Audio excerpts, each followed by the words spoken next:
नमस्कार मित्रों, मैं रंजन कुमार। आज हम लोग भारत चीन सीमा विवाद पर चर्चा करेंगे।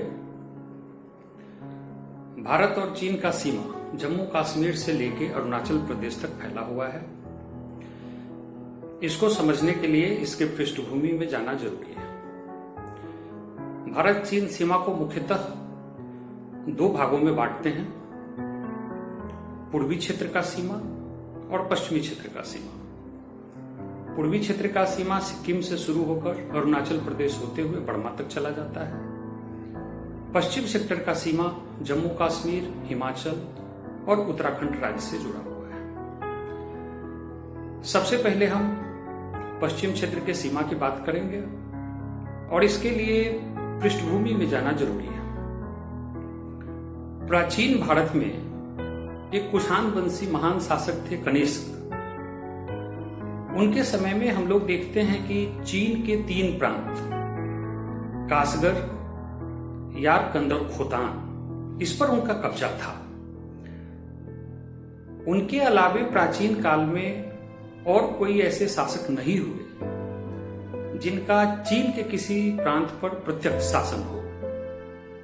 यही बात मध्यकालीन भारत के भी संदर्भ में है कि कई मुगल शासक कश्मीर में आक्रमण किए, वहां उनका अधिकार भी रहा, लेकिन चीन तक वे नहीं पहुंच पाए। इसकी शुरुआत आधुनिक युग में होती है, जब जम्मू के डोगरा शासकों ने लद्दाख को अपने कब्जे में लिया और उसके बाद चीन पर भी कई हमले किए। प्रश्न उठता है कि इसमें अंग्रेजों की एंट्री कैसे हुई, क्योंकि हम देखते हैं कि जो भी सीमा विवाद चीन के साथ हमारा है वो साम्राज्यवादी ताकतों का ही दिया हुआ है। विरासत में यह अंग्रेजों से मिली है, हम लोगों को भी और चीन को भी। ऐसे में सीमा विवाद में अंग्रेजों की एंट्री कैसे हुई उसकी चर्चा पहले करेंगे। सबसे पहले 1834 में सिखों ने लद्दाख को जीत लिया, जो जम्मू कश्मीर के डोगरा राजा थे उनको पराजित करके। उसके बाद उन्होंने तिब्बत पर भी हमला किया, लेकिन चीनियों ने उन्हें पराजित किया और वापस उन्हें लद्दाख तक भेज दिया। बाद में 1846 में अंग्रेजों ने सिखों को पराजित कर दिया और सिखों के पराजित करने के उपरांत पहली बार लद्दाख पर उनका कब्जा हुआ और इस तरह से अंग्रेजों का सीमा चीन के सीमा से मिल गया। इसके बाद सीमा निर्धारण के लिए अंग्रेज और चीनी शासन के बीच बातचीत शुरू हुई, लेकिन ये बेनतीजा रहा, इसका कोई निष्कर्ष नहीं निकला। उसके बाद 1865 में एक अंग्रेज ब्यूरोक्रेट थे W.H. जॉनसन। उन्होंने एक सीमा रेखा तय किया। इसमें अक्साई चीन का जो हिस्सा है उसको जम्मू कश्मीर के अंतर्गत दिखाया गया। अक्साई चीन का मतलब कि जो अभी भारत का मैप है और उसमें जम्मू कश्मीर के जो 2 शीर्ष दिखाई देते हैं, उसमें दाहिने तरफ का जो शीर्ष है वही अक्साई चीन का हिस्सा है। तो जॉनसन लाइन के रूप में जो सीमा रेखा बनाया गया उसमें अक्साई चीन को जम्मू कश्मीर में दिखाया गया। इस समय चीन में आंतरिक विद्रोह था और ये अक्साई चीन जो था वो चीन के सिकियांग प्रांत,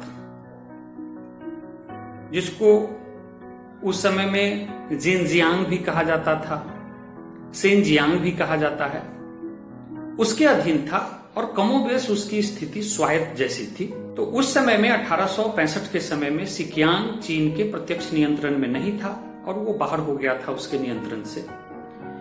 इसमें अंग्रेजों को जॉनसन लाइन तय करने में कोई आपत्ति नहीं हुई, क्योंकि चीन में आंतरिक विद्रोह की स्थिति थी और सिकियांग उसके नियंत्रण में नहीं था।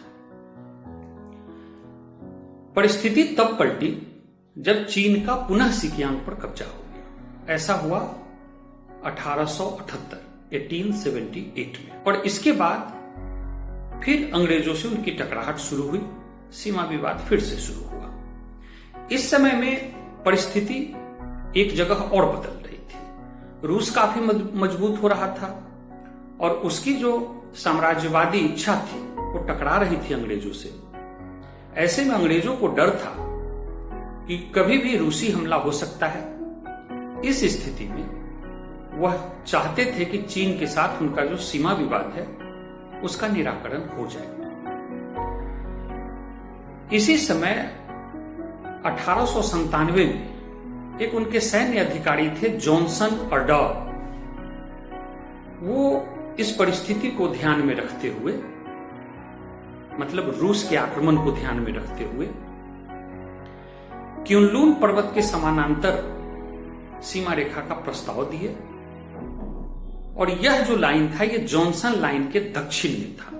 इसका मतलब ये कि पहले जो जॉनसन लाइन पूरे अक्साई चीन को जम्मू कश्मीर का भाग बता रहा था, यह लाइन उसके दक्षिण में खींचा गया था। इसमें अक्साई चीन का कुछ हिस्सा चाइना में जा रहा था। 19वीं सदी के अंत में मैकार्टनी मैकडोनाल्ड लाइन खींची गई। इसमें चीन की भी सहमति थी और इसमें अक्साई चीन का एक बहुत बड़ा हिस्सा चीन के हिस्से में दिखाया गया। अक्साई चीन एक पठारी क्षेत्र है, जनविहीन क्षेत्र है, वहां वनस्पति का बिल्कुल अभाव है, लेकिन उसका सामरिक महत्व काफी ज्यादा है। अब आते हैं 20वीं सदी के शुरुआत में। 20वीं सदी के द्वितीय दशक में चीन में आंतरिक विद्रोह शुरू हो गया और प्रथम विश्व युद्ध छिड़ा। इसमें चीन की स्थिति थोड़ी कमजोर हो गई और इसी कारण स्थिति बदली। यहां इसका फायदा उठाकर अंग्रेजों ने पुनः 1865 के जॉनसन लाइन को ही, जिसमें अक्साई चीन को जम्मू कश्मीर का हिस्सा बताया गया था, उसी को वो पुनः मानचित्र पर दिखाने लगे।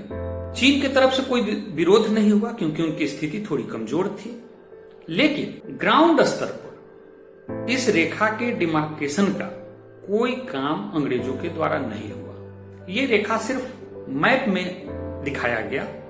1947 में जब भारत स्वतंत्र हुआ तो मोटे मोटी यह सीमा क्युनलुन पर्वत, अक्साई चीन, सल्ट फ्लैट, काराकोरम पर्वत और पेंगोंग लेक तक समानांतर आता था। अब हम कुछ बात पूर्वी फ्रंट की करते हैं जो सिक्किम से शुरू होकर अरुणाचल प्रदेश तक जाती है।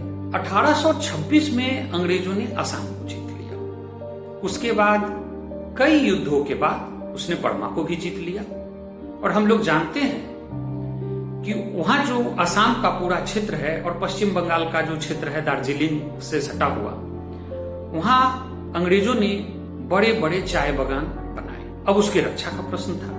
हमेशा अंग्रेजों को डर रहता था कि हिमालय के पार की शक्तियां आकर उस चाय बागान को नष्ट कर सकती है, इसलिए वो एक सीमा रेखा का निर्धारण चाहते थे उन क्षेत्र में। ऐसे में 1912 में शिमला में अंग्रेजों ने एक कॉन्क्लेव आयोजित किया। उसमें अंग्रेज, तिब्बत और चीन ने हिस्सा लिया और उसी में मैकमोहन रेखा तय की गई। यह सिक्किम से शुरू होकर अरुणाचल प्रदेश होते हुए बर्मा तक जाती थी। शुरू में चाइना शिमला सम्मेलन में उपस्थित थे। वहां उन्होंने अपने असहमति के कोई सुर नहीं प्रकट किए, लेकिन जैसे ही वो अपने राजधानी पेकिंग पहुंचे, वहां मैकमोहन लाइन को मानने से उन्होंने इनकार कर दिया। लेकिन अंग्रेज और तिब्बत की सहमति से यह सीमा रेखा बन गई और 1914 में इसी के आधार पर तिब्बत ने चीन से अपनी स्वतंत्रता की भी घोषणा कर दी। इतने डिस्कशन से स्पष्ट है कि जो हम लोग पढ़ते हैं कि चीन और भारत के बीच में मैकमोहन रेखा है, यह मुख्यतः पूर्वी सेक्टर में है, पश्चिमी सेक्टर से इसका कुछ लेना देना नहीं है। तो स्वतंत्रता तक यही स्थिति बनी रही।